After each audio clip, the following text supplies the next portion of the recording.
មានសត្វក្តាន់មួយក្បាលដែលរស់នៅក្នុងព្រៃដោយសត្វក្តាន់តែងតែដើររកចំណីហើយតែងតែជាប់អន្ទាក់ព្រានជានិច្ចប៉ុន្តែមិនដែលមានគ្រោះថ្នាក់ដល់ជីវិតឡើយក៏ព្រោះតែក្តាន់តែងតែរើខ្លួនបំរាស់ចេញពីអន្ទាក់នេះជាការប្រសើរហើយដែលខ្ញុំបានរួចចេញពីអន្ទាក់នេះបានបើខ្ញុំមិនអាចចេញពីអន្ទាក់នេះបានទេខ្ញុំប្រកាសជាត្រូវស្លាប់ជាមិនខានហេតុអ្វីបានជាសត្វមួយក្បាលនេះតែងតែរួចចេញពីអន្ទាក់យើងរហូតអញ្ចឹងថ្ងៃក្រោយបើសិនជាជាប់អន្ទាក់យើងទៀតឯងប្រកាសជាមិនអាចរួចខ្លួនបានទេយើងនឹងចាត់ការឯងឲ្យតតែបានខ្ញុំប្រកាសជាត្រូវស្លាប់ជាមិនខានបើខ្ញុំនៅតែបន្តរស់នៅទីនេះទៀតដូច្នេះខ្ញុំត្រូវតែរត់ចេញពីទីនេះសិនហើយខ្ញុំនឹងរកឱកាសទៅឲ្យឆ្ងាយដើម្បីកុំឲ្យជីវិតរបស់ខ្ញុំត្រូវបាត់បង់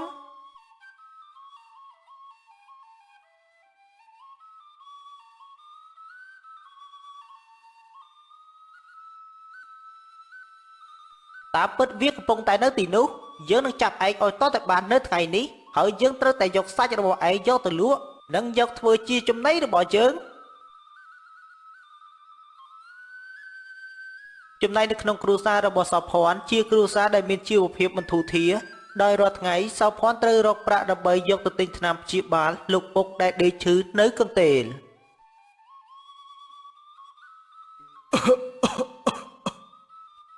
មើលទៅពុកប្រហែលជាមិនអាចជាពីជំងឺទេណាកូនកូនកុំយកប្រាក់ទៅទិញថ្នាំដើម្បីយកមកព្យាបាលពុកអីនាំតែអស់ប្រាក់ឥតប្រយោជន៍ហើយអ្វីបានជាលោកពុកពោពាក្យបែបនេះទោះបីជាកូនយកប្រាក់ទៅទិញថ្នាំឲ្យលោកពុកហើយក៏មិនធូរស្រាលប៉ុន្តែកូនត្រូវតែធ្វើឲ្យអស់ពីសមត្ថភាព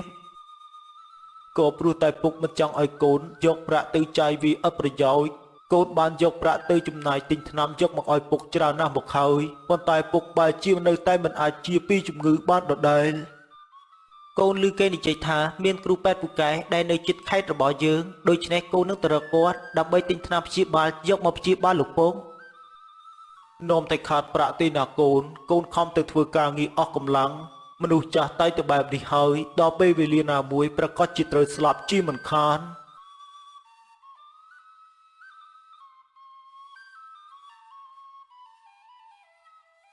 លោកសេដ្ឋីបានហៅឯងឲ្យទៅធ្វើការងារឲ្យគាត់មានការងារដែលបានដាក់ឲ្យធ្វើប្រញាប់ទៅរកគាត់នៅពេលនេះទៅ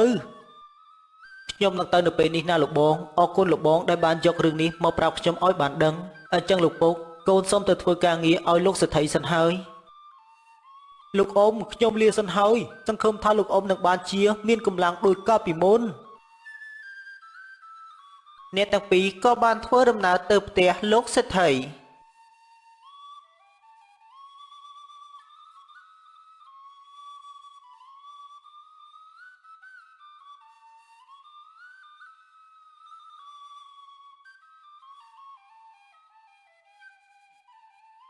តើលោកសេដ្ឋីមានអ្វីចង់ប្រើខ្ញុំឲ្យធ្វើតើមែនទេខ្ញុំនឹងធ្វើជូនលោកសេដ្ឋីនៅពេលនេះតែម្ដងឮថាឪពុករបស់ឯងបានធ្លាក់ខ្លួនឈឺតើមែនទេសោភ័ណ្ឌតើឯងមានប្រាក់ដើម្បីព្យាបាលគាត់ដែរទេយើងពិតជាមានការបារម្ភលោកពុករបស់ខ្ញុំគាត់បានធ្លាក់ខ្លួនឈឺហើយខ្ញុំបានចំណាយប្រាក់ដែលខ្ញុំបានធ្វើការងារនៅផ្ទះលោកសេដ្ឋីអស់ច្រើនណាស់មកហើយប៉ុន្តែនៅតែមិនអាចព្យាបាលគាត់ឲ្យបានធូរស្បើយទៀតយើងពិតជាអាណិតឯងមិនគួរណាមានរឿងរ៉ាវអាក្រក់បែបនេះកើតឡើងចំពោះឯងទេណាសោភ័ណ្ឌឯងគឺជាក្មេងដែលពូកែក្នុងការធ្វើការសន្សំប្រាក់បែរជាមកជួបរឿងរ៉ាវបែបនេះអញ្ចឹងតើលោកសេដ្ឋីមានអ្វីប្រាប់ខ្ញុំឲ្យធ្វើដែរទេខ្ញុំនឹងធ្វើជូនលោកសេដ្ឋីនៅពេលនេះតែម្ដងតើលោកសេដ្ឋីមានការងារអ្វីមែនទេលោកសេដ្ឋីយើងចង់ឲ្យឯងទៅជីកបង្គោលព្រំដីដាក់នៅដីចំការយើងខាងក្រោយព្រោះថាដីចំការយើងនៅទីនោះវានៅក្នុងព្រៃដូច្នេះបើយើងមិនធ្វើរបងព័ទ្ធជុំវិញទេសត្វព្រៃនឹងមកចូលបំផ្លាញដំណាំយើងជាមិនខានបាទលោកសេដ្ឋីខ្ញុំនឹងទៅធ្វើតាមការបញ្ជាលោកសេដ្ឋីនៅពេលនេះតែម្ដងលោកសេដ្ឋីក៏មានការព្រួយបារម្ភអីសត្វព្រៃនឹងមិនអាចចូលទៅបំផ្លាញដំណាំលោកសេដ្ឋីបានទៀតទេអញ្ចឹងឯងប្រញាប់ទៅធ្វើការងារភ្លាមទៅចាំពេលល្ងាចចាំយើងនឹងបើកប្រាក់ឲ្យយើងពិតជាអាណិតឯងមានតែយើងផ្ដល់ការងារឲ្យតែប៉ុណ្ណោះដែលឯងបានប្រាក់យកទៅព្យាបាលឪពុកអរគុណណាស់លោកសេដ្ឋីអរគុណច្រើនដែលលោកសេដ្ឋីតែងតែផ្ដល់ការងារឲ្យខ្ញុំធ្វើបែបនេះខ្ញុំពិតជាអរគុណលោកសេដ្ឋីច្រើនបន្ទាប់មកសោភ័ណ្ឌក៏បានទៅធ្វើការឲ្យលោកសេដ្ឋី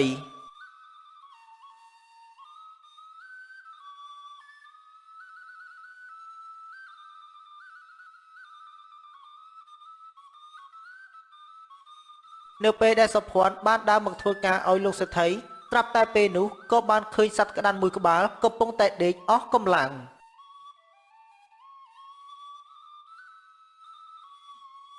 ហើយអ្វីបានជាឯងមកដេកនៅទីនេះឯងដឹងទេបើសិនជាលោកសេដ្ឋីបានឃើញឯងប្រកាសជាត្រូវស្លាប់ជាមិនខានប៉ុន្តែយើងមិនធ្វើអ្វីឯងទេឯងប្រញាប់រត់ចាកចេញពីទីនេះភ្លាមទៅហើយអ្វីបានជាគេម្នាក់នេះមានចិត្តល្អបែបនេះខ្ញុំតែងតែជួបមនុស្សហើយនៅពេលដែលមនុស្សឃើញខ្ញុំតែងតែចង់ប្រមាញ់ជានិច្ចប៉ុន្តែគេបែរជាឃើញខ្ញុំហើយមិនប្រមាញ់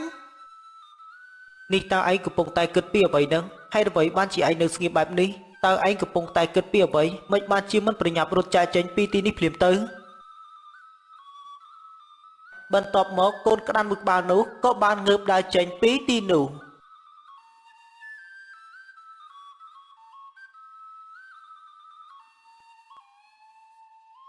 តើលោកបងមានបានឃើញសត្វក្តាន់មួយក្បាលដែរទេខ្ញុំបានឃើញដានជើងរបស់វាដើរចូលមកទីនេះប៉ុន្តែនៅពេលដែលខ្ញុំដើរមកដល់បែរជាមិនឃើញលោកបងចង់និយាយពីក្តាន់មួយក្បាលនោះតើមែនទេគឺវាបានដើរចាកចេញពីទីនេះហើយណាលោកបងវាទើបតែដើរទៅអំបញ្ញមិញនេះទេក៏ព្រោះតែសត្វមួយក្បាលនោះបានរួចចេញពីអន្ទាក់របស់ខ្ញុំហើយខ្ញុំបានឃើញពីចម្ងាយខំទៅយកព្រួចដើម្បីមកប្រមាញ់ប៉ុន្តែវាបែរជាដើរមកចំការនេះហើយរកនៅចំការនេះបែរជាមិនឃើញ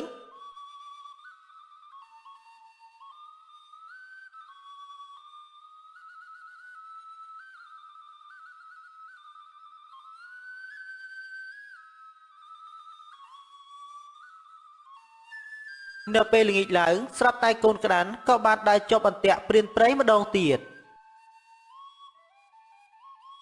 ហេតុអ្វីបានជាខ្ញុំដើរចេះតែជាប់អន្ទាក់រហូតអញ្ចឹងខ្ញុំប្រកាសជាត្រូវស្លាប់នៅពេលនេះជាមិនខានទេមើលទៅថ្ងៃនេះជាថ្ងៃចុងក្រោយនៃជីវិតរបស់ខ្ញុំហើយខ្ញុំប្រកាសជាត្រូវស្លាប់ដោយសារតែអន្ទាក់នេះ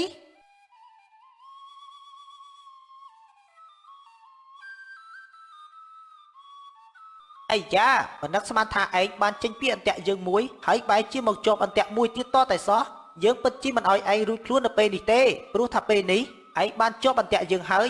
យើងក៏បានតាមប្រមាញ់ឯងយូរណាស់មកហើយ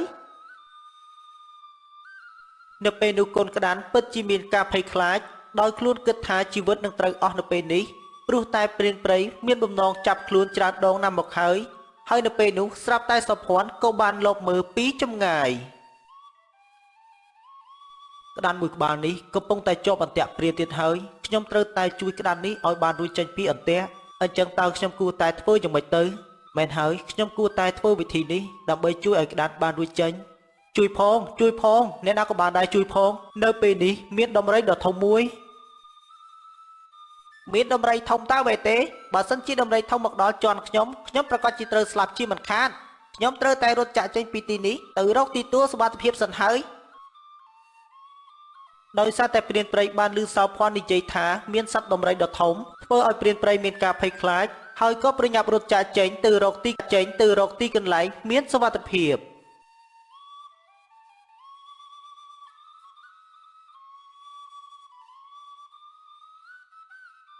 នៅពេលនេះឯងបានរួចផុតពីគ្រោះថ្នាក់ហើយណាកូនក្តាន់យើងបានជួយសង្គ្រោះជីវិតឯងជាលើកទី2អញ្ចឹងឯងប្រញាប់រត់ចាកចេញទៅនៅព្រៃជ្រៅភ្លាមទៅបើនៅទីនេះទៀតឯងប្រកាសជាត្រូវស្លាប់ជាមិនខានកូនក្តាន់ក៏ប្រញាប់រត់ចាកចេញពីទីនោះ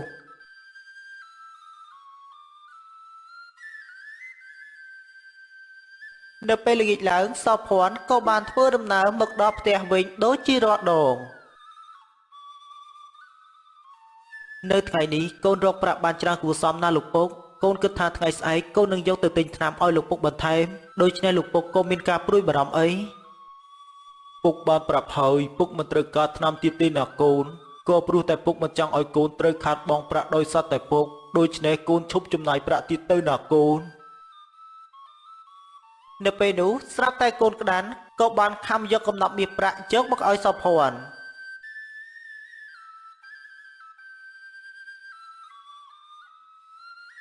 នេះគឺជាកូនក្តាន់ដែលខ្ញុំបានជួយ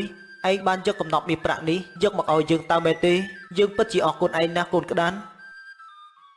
ខ្ញុំយកមកគឺដើម្បីតបស្នងបើសិនជាខ្ញុំមិនបានលោកម្ចាស់ជួយជីវិតខ្ញុំទេខ្ញុំប្រកាសជាត្រូវស្លាប់ជាមិនខានដោយនេះជាកំណប់មាសប្រាក់ដែលខ្ញុំយកមកជូនលោកម្ចាស់ ខ្ញុំបានជួយឯងដោយមិននឹកឃើញអំពីការសងគុណទេដោយសារតែខ្ញុំអាណិតឯងមិនចង់ឲ្យគេធ្វើបាបប៉ុន្តែឯងបែរជាមានទឹកចិត្តសងគុណយើងទៅវិញយើងមានតែពាក្យថាអរគុណតែប៉ុណ្ណោះចាប់តាំងពីថ្ងៃនេះទៅលោកម្ចាស់នឹងក្លាយទៅជាសេដ្ឋីខ្ញុំនឹងខិតខំប្រឹងប្រែងស្វែងរកកំណត់មានប្រាក់នៅក្នុងព្រៃដើម្បីយកមកជូនលោកម្ចាស់ដើម្បីឲ្យលោកម្ចាស់កាន់តែក្លាយទៅជាអ្នកមានខ្ញុំមិនត្រូវការបែបនេះទៀតទេណាកូនក្តាន់ខ្ញុំត្រូវការឯងរស់នៅជាមួយខ្ញុំតែប៉ុណ្ណោះបើសិនជាឯងទៅរស់នៅក្នុងព្រៃប្រកាសជាមានគ្រោះថ្នាក់ជាមិនខានដូច្នេះចាប់តាំងពីថ្ងៃនេះទៅឯងមកនៅជាមួយខ្ញុំមកចាំខ្ញុំនឹងធ្វើកន្លែងមួយសម្រាប់ឯងរស់នៅបានលោកម្ចាស់ខ្ញុំអរគុណលោកម្ចាស់ណាស់ដែលបានទទួលយកខ្ញុំឲ្យរស់នៅជាមួយដូច្នេះចាប់ពីថ្ងៃនេះទៅខ្ញុំនឹងបានរស់នៅជាមួយលោកម្ចាស់ចាប់តាំងពីថ្ងៃនោះសោភ័ណ្ឌក៏បានក្លាយទៅជាសេដ្ឋីហើយសោភ័ណ្ឌក៏បានធ្វើកន្លែងមួយសម្រាប់កូនក្តាន់រស់នៅសោយសុខអស់មួយជីវិត